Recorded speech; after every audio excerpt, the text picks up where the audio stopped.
Hello guys, and welcome to the small video about the new cockpit simulator MCP for the Boeing 737.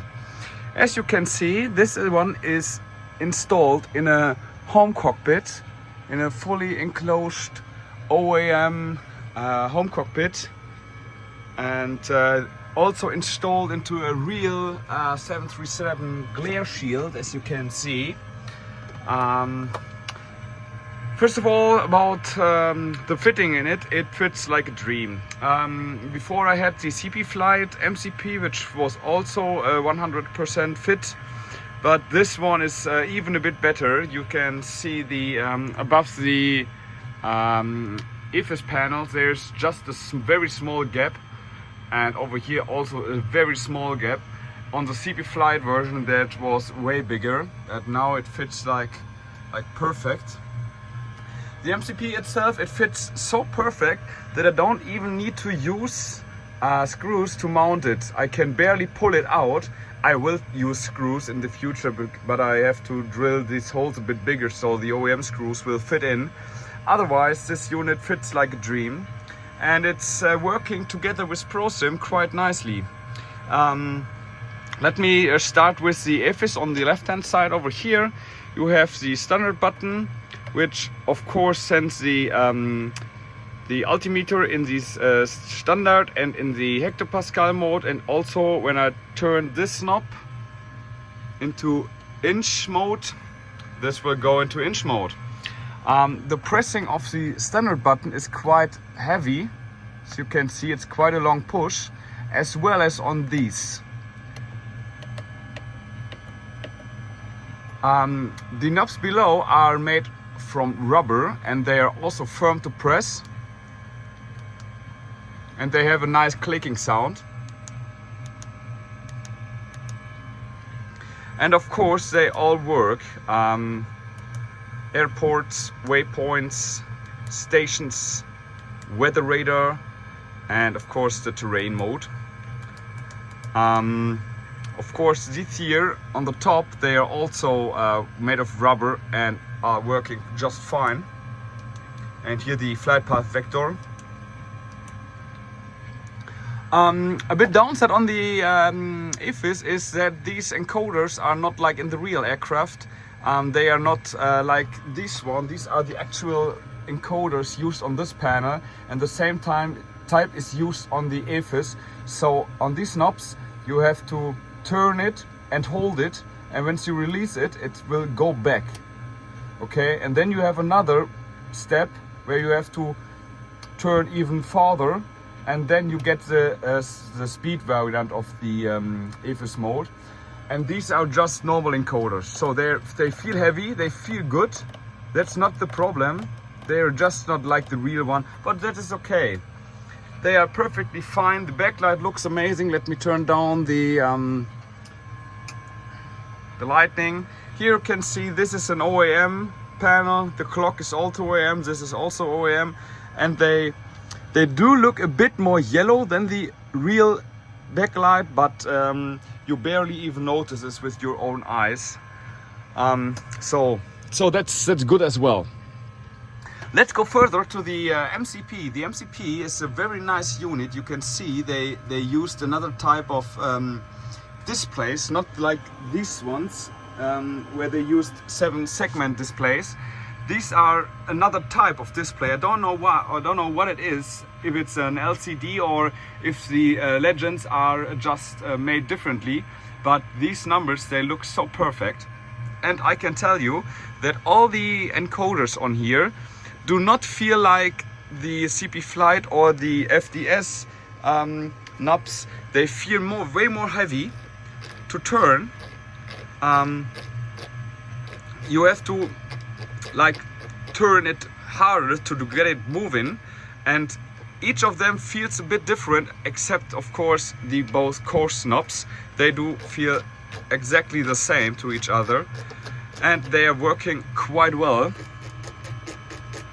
I'm currently working together with the Cockpitsimulator team to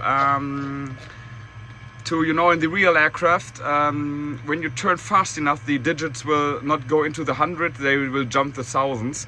Just as on the real com panels, you see if I turn it slow, it jumps by 8.33 kilohertz, but if I turn it a bit faster, it will jump digits.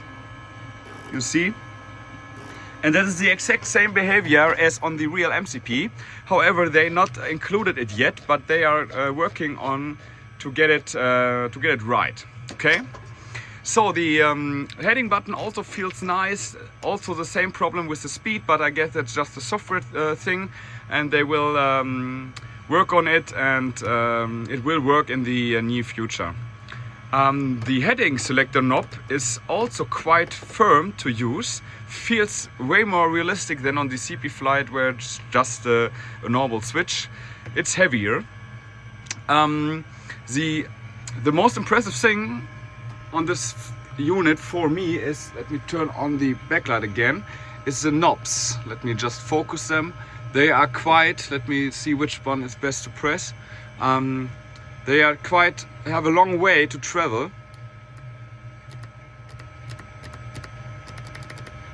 And they feel also fantastic. No, I believe they, in the real aircraft, they are a bit harder to press, but they just feel nice, they work, and that is all that matters for me. On the CP flight, they had these rubber buttons, and they sometimes do not get it when you push them. And I flew with this MCP for like the last 5 to 6 hours, and I never had a problem with a button or so.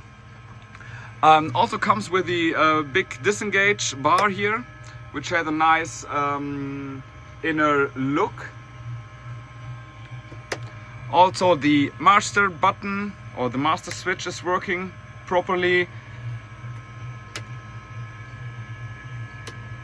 So you see it jumps over, and everything of course is working perfectly together with Prosim. I mean, let me turn on the heading knob. This one works. Now change altitude. You see, it's fast, okay?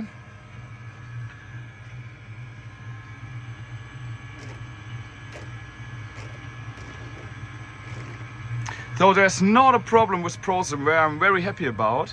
And of course they have the big auto throttle arm switch. When I now press the disconnect button,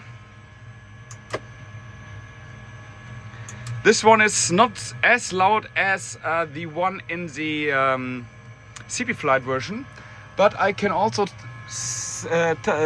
show you a switch how it sounds in the real. Okay, so let me press on the yaw damper, and then let me just turn off the IRS, and then hear this click.